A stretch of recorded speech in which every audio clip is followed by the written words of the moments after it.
जय श्री राम, राधे राधे। स्वागत है आपका मेरे चैनल में। आशा करती हूँ आप सभी स्वस्थ होंगे। तो कल हमने 73वां सर्ग पूरा किया था। उसमें हमने भगवान श्री राम के विवाह का वर्णन किया था। आज हम आगे का सर्ग प्रारंभ करते हैं। तो सुनिए आज का सर्ग। विश्वामित्र का अपने आश्रम को प्रस्थान, राजा जनक का कन्याओं को भारी दहेज देकर राजा दशरथ आदि को विदा करना, मार्ग में शुभाशुभ शकुन और परशुराम जी का आगमन इस सर्ग में हम सुनेंगे। तो सुनिए। अथ रात्र्यां व्यतीतायां विश्वामित्रो महामुनि आपृष्टा तौ च राजानौ जगामोत्तरः पर्वतम्। अर्थात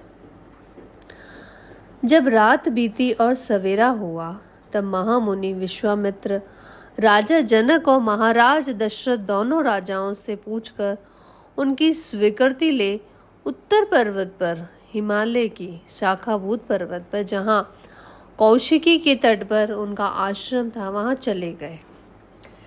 विश्वामित्र जी के चले जाने पर महाराज दशरथ भी विदेह राज मिथिला नरेश से अनुमति लेकर शीघ्र अपनी पूरी अयोध्या को जाने के लिए तैयार हो गए। उस समय विदेह राज जनक ने अपनी कन्याओं के निमित्त दहेज में बहुत अधिक धन दिया। उन मिथिला नरेश ने कई लाख गोएं, कितनी अच्छी अच्छी कालीने तथा करोड़ों की संख्या में रेशमी और सूती वस्त्र दिए। भांति भांति के गहनों से सजे हुए बहुत से दिव्य हाथी, घोड़े, रथ और पैदल सैनिक भेंट किए। अपनी पुत्रियों के लिए सहेलियों के रूप में उन्होंने 100 कन्याएं तथा उत्तम दास दासियां अर्पित की। इन सब के अतिरिक्त राजा ने उन सब के लिए 1 करोड़ स्वर्ण मुद्रा, रजत मुद्राएं, मोती तथा मूंगे भी दिए। इस प्रकार मिथिलापति राजा जनक ने बड़े हर्ष के साथ में उत्तमोत्तम कन्या धन दिया। नाना प्रकार की वस्तुएं दहेज में देकर राजा महाराज दशरथ की आज्ञा ले वे पुनः मिथिला नगर के भीतर अपने महल में लौट आए। उधर अयोध्या नरेश राजा दशरथ भी संपूर्ण महर्षियों को आगे करके अपने महात्मा पुत्रों, सैनिकों तथा सेवकों के साथ अपनी राजधानी की ओर प्रस्थित हुए। उस समय ऋषि समूह तथा श्री रामचंद्र जी के साथ यात्रा करते हुए पुरुष सिंह महाराज दशरथ के चारों ओर भयंकर बोली बोलने वाले पक्षी चहचहाने लगे और भूमि पर विचरने वाले समस्त मृग उन्हें दाहिने रख कर जाने लगे। उन सबको देखकर राज सिंह दशरथ ने वशिष्ठ जी से पूछा, मुनिवर, एक और तो ये भयंकर पक्षी घोर शब्द कर रहे हैं और दूसरी ओर ये मृग हमें दाहिनी ओर करके जा रहे हैं। ये तो अशुभ और शुभ 2 प्रकार का शकुन कैसा है? ये मेरे हृदय को कंपित किए देता है, मेरा मन विषाद में डूबा जाता है। राजा दशरथ का यह वचन सुनकर महर्षि वशिष्ठ ने मधुर वाणी में कहा, राजन, इस शकुन का जो फल है उसे सुनिए। आकाश में पक्षियों के मुख से जो बात निकल रही है वह बताती है कि इस समय कोई घोर भय उपस्थित होने वाला है, परंतु हमें दाहिने रखकर जाने वाले ये मृग उस भय के शांत हो जाने की सूचना दे रहे हैं। इसीलिए ये चिंता छोड़िए। इन लोगों में इस प्रकार बातें हो रही थी कि वहां बड़े जोर की आंधी उठी। वह सारी पृथ्वी को कपाती हुई बड़े बड़े वृक्षों को धराशायी करने लगी। सूर्य अंधकार से आच्छन्न हो गया। किसी को भी दिशाओं का भान न रहा। धूल से ढक जाने के कारण वो सारी सेना मूर्छित सी हो गई। उस समय केवल वशिष्ठ मुनि, अन्य ऋषियों तथा पुत्रों सहित राजा दशरथ को ही चेत रहा गया था।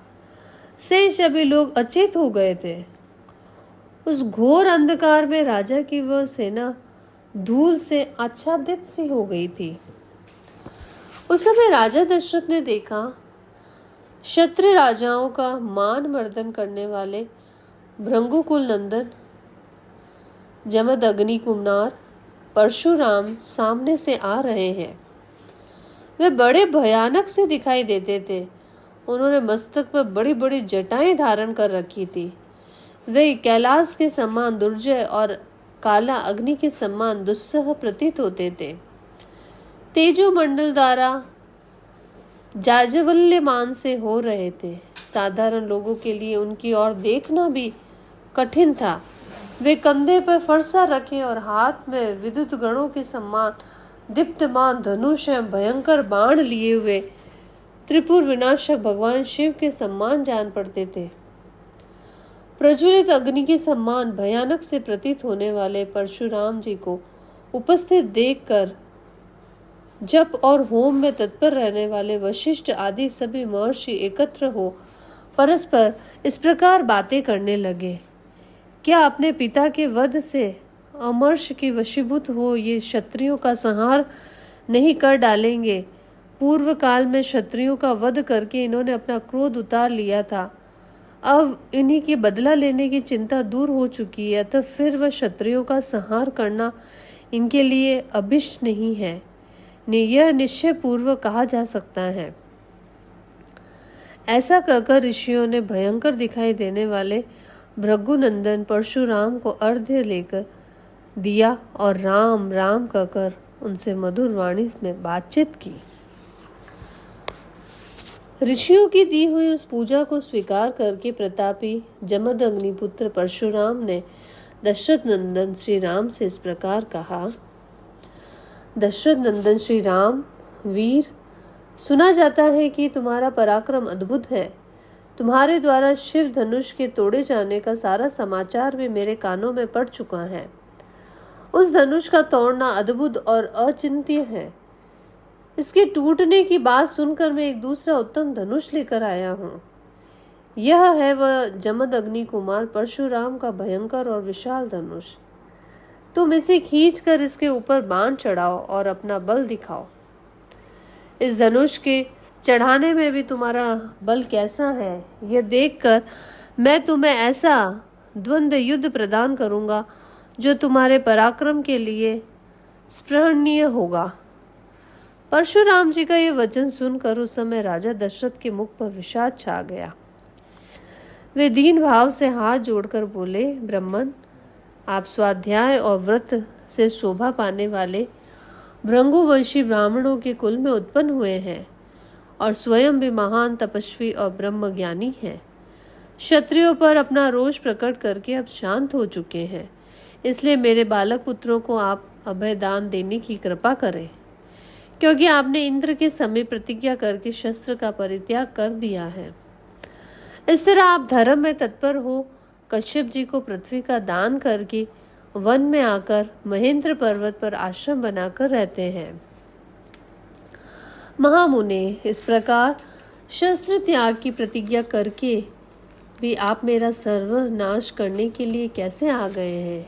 यदि कहे मेरा रोष तो केवल आप राम पर है, तो एकमात्र राम के मारे जाने पर ही हम सब लोग अपने जीवन का परित्याग कर देंगे। राजा दशरथ इस प्रकार कहते ही रह गए, परंतु प्रतापी परशुराम ने उनके उन वचनों की अवहेलना करके राम से ही बातचीत जारी रखी। वे बोले, रघुनंदन, ये दो धनुष सबसे श्रेष्ठ और दिव्य थे। सारा संसार इन्हें सम्मान की दृष्टि से देखता था। साक्षात विश्वकर्मा ने इन्हें बनाया था। ये बड़े प्रबल और दृढ़ थे। नरश्रेष्ठ इनमें से एक को देवताओं ने त्रिपुरासुर से युद्ध करने के लिए भगवान शंकर को दे दिया था। कुकुत्स नंदन, जिससे त्रिपुर का नाश हुआ था, वह वही धनुष था जिसे तुमने तोड़ डाला है। और दूसरा दुर्धर्ष धनुष यह है जो मेरे हाथ में है। इसे श्रेष्ठ देवताओं ने भगवान विष्णु को दिया था। श्री राम, शत्रु नगरी पर विजय पाने वाला वही यह वैष्णव धनुष है। कुकुत्स नंदन, यह भी शिवजी के धनुष के समान ही प्रबल है। उन दिनों समस्त देवताओं ने भगवान शिव और विष्णु के बलाबल की परीक्षा के लिए पितामह ब्रह्मा जी से पूछा था कि इन दोनों देवताओं में कौन अधिक बलशाली है। देवताओं के इस अभिप्राय को जानकर सत्यवादियों में श्रेष्ठ पितामह ब्रह्मा जी ने उन दोनों देवताओं शिव और विष्णु में विरोध उत्पन्न कर दिया। विरोध पैदा होने पर एक दूसरे को जीतने की इच्छा वाले शिव और विष्णु में बड़ा भारी युद्ध हुआ जो रोंगटे खड़े कर देने वाला था। उस समय भगवान विष्णु ने हुंकार मात्र से शिवजी के भयंकर बलशाली धनुष को शिथिल तथा त्रिनेत्रधारी महादेव जी को भी स्तंभित कर दिया। तब ऋषि समूहों तथा चारणों सहित देवताओं ने आकर उन दोनों श्रेष्ठ देवताओं से शांति के लिए याचना की। फिर वे दोनों वहां शांत हो गए। भगवान विष्णु के पराक्रम से शिवजी के उस धनुष को शिथिल हुआ देख ऋषियों सहित देवताओं ने भगवान विष्णु को श्रेष्ठ माना। तदंतर कुपित हुए महायशस्वी रुद्र ने बाण सहित अपना धनुष विदेह देश के राजर्षि देवरात के हाथ में दे दिया। श्री राम शत्रु नगरी पर विजय पाने वाले इस वैष्णव धनुष को भगवान विष्णु ने भृगुवंशी ऋचिक मुनि को उत्तम धरोहर के रूप में दिया था। फिर महातेजस्वी ऋचिक ने प्रतिकार की भावना से रहित अपने पुत्र एवं मेरे पिता महात्मा जमदग्नि के अधिकार में यह दिव्य धनुष दे दिया। तपोबल से संपन्न मेरे पिता जमदग्नि अस्त्र शस्त्रों का परित्याग करके जब ध्यानस्थ होकर बैठे थे, उस समय प्राकृत बुद्धि का आश्रय लेने वाला कृतवीर्य कुमार अर्जुन ने उनको मार डाला। पिता के इस अत्यंत भयंकर वध का जो उनके योग्य नहीं था, समाचार सुनकर मैंने रोषपूर्वक बार बार उत्पन्न हुए क्षत्रियों का अनेक बार संहार किया।